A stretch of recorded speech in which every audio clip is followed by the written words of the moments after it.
Hi friends, good day and welcome to today on Princess Anu TV. Hope you are doing, I mean you. Hope you are doing fine and excellent today. So today is day 5, yeah, because we started this 30 days creator challenge and today is day 5. I'm happy we are actually pushing it. And today I want to talk about this question. Like, actually, this was not what I planned for today, but when I saw it, I'm like, let's have this heart-to-heart discussion, and because it's really, really important actually. Before we talk about other things, does the flight school you attend matter? I had a different opinion about this, but coming into the industry or being around the industry and seeing what's going on, I now have a changed opinion, and that's what I'm going to be sharing with you today. But in case you're new to this channel and you don't know me, maybe you just bumped on this video. My name is Princess Anu, and on this channel we talk about aviation, motivation, and adventure. And if you've not yet subscribed, I don't know what you're waiting for. Just click on the subscribe button and click on the bell so that whenever I post any video, trust me, you enjoy it.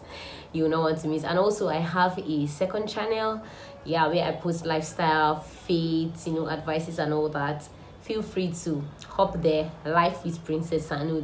The link to the channel is also in the description box of this video. Feel free to just go there, subscribe, enjoy the videos. So guys, let's talk about the real deal of today. The real deal of today is, does the flight school you attend actually matter? I'm going to say it does. It does. I usually think, or I was thinking before now, that okay, it doesn't really have much like the differences, or what you get to benefit or what you get to lose might not weigh so much. But now I've gotten to understand that there's a very big difference in some aspects, especially when it comes to looking for a job. Now the differences I'm talking about doesn't have to do with knowledge, because most flight schools that they offer something good. There's no flight school that wants to come and just give anybody scrap and all that, but it depends on the put out of the students, like if the students are actually pulling their weight and all. But now that one on the side, if you talk about the aspect of looking for jobs, like you're looking for a job, like a flying job and all that, the flight school you actually attended matter, because the kind of connections you will have if you went to some kind of flight school and the ones you have if you went to some other kind of flight school, it's going to be different. Also, your license, for instance, I want to be very practical here. For somebody that's schooled in Nigeria, like someone like me that actually trained in Nigeria for the initial, like now not type rating, for the initial, if you train in Nigeria, you're going to come out with an ICAO license, right? If you train in the US, you're going to have an FAA license.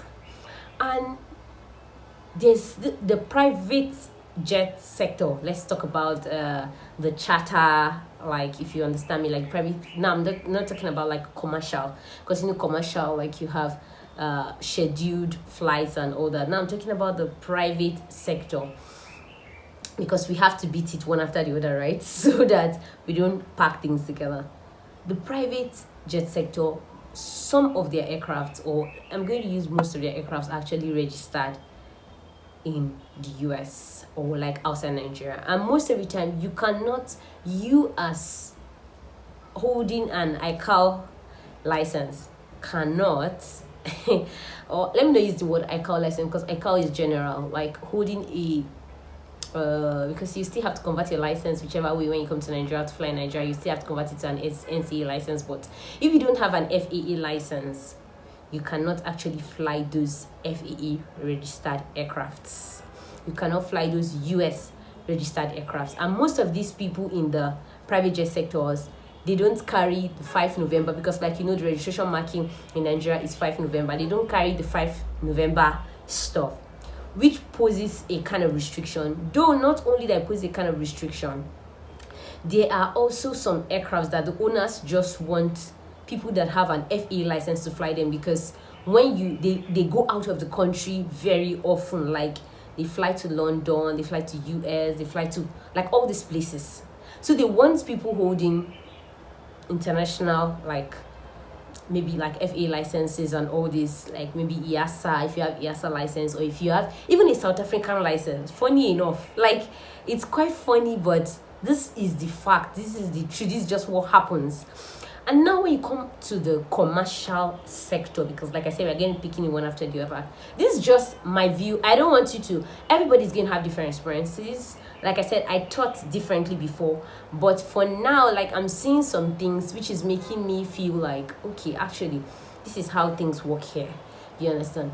Like for the commercial sector aspect, I got to discover that most of the people that have this connect to come in are people that, like, obviously they had a lot of money, they send them abroad, like maybe their father is this or that, or you know, some kind of high connections. Because I've said it before on this channel, like the truth is, if you don't have enough resources to do flying, the best place to start is from where you are. Like for instance, you're a Nigerian, you don't really have enough money to start your flying career, you're definitely going to start from Nigeria, because that is the resource you have available. You can start from Nigeria, maybe go outside the country, maybe to finish, maybe get a CPL or something.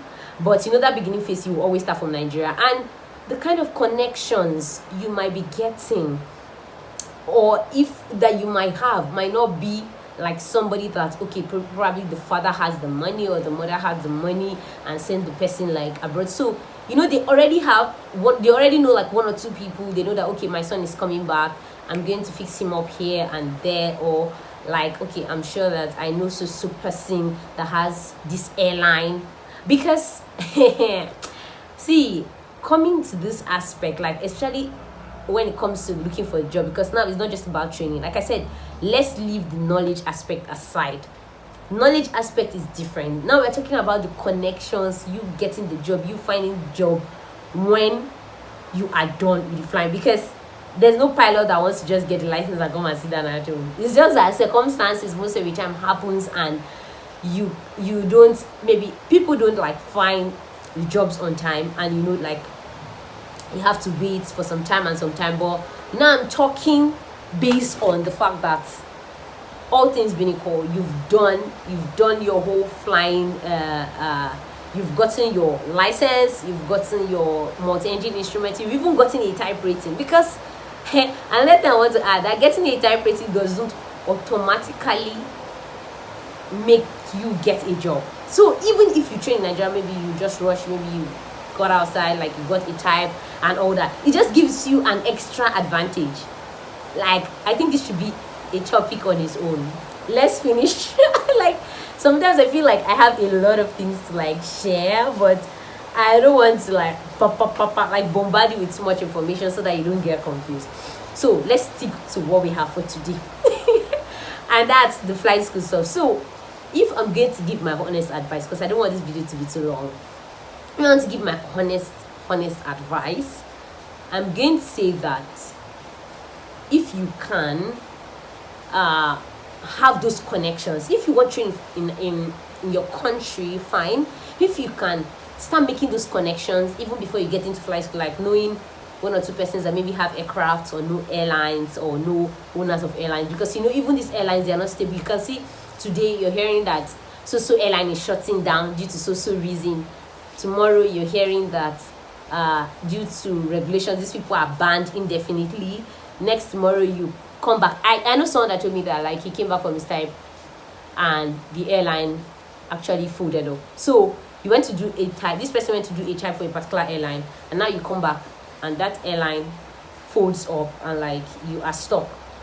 The airline is no more you get. So if you can start making those connections now, yes, nobody can tell what's going to happen in like 10 years from now, or nobody can tell what's going to happen maybe in the next 3 years. Like, okay, will these airlines to be existing, will that airlines to be existing and all that, but at least you can make your plans. And if you have the opportunity to have international exposure, like going outside to get probably a CPL or maybe an instrument or a multi-engine, just to have another license, you understand, added to your license, that kind of stuff, it's going to give you much more advantage. Because if for instance you have a South African job and all that, and maybe it's a South African registered aircraft, you easily get the job. If it's a US aircraft and you have an FAA license, you easily get the job.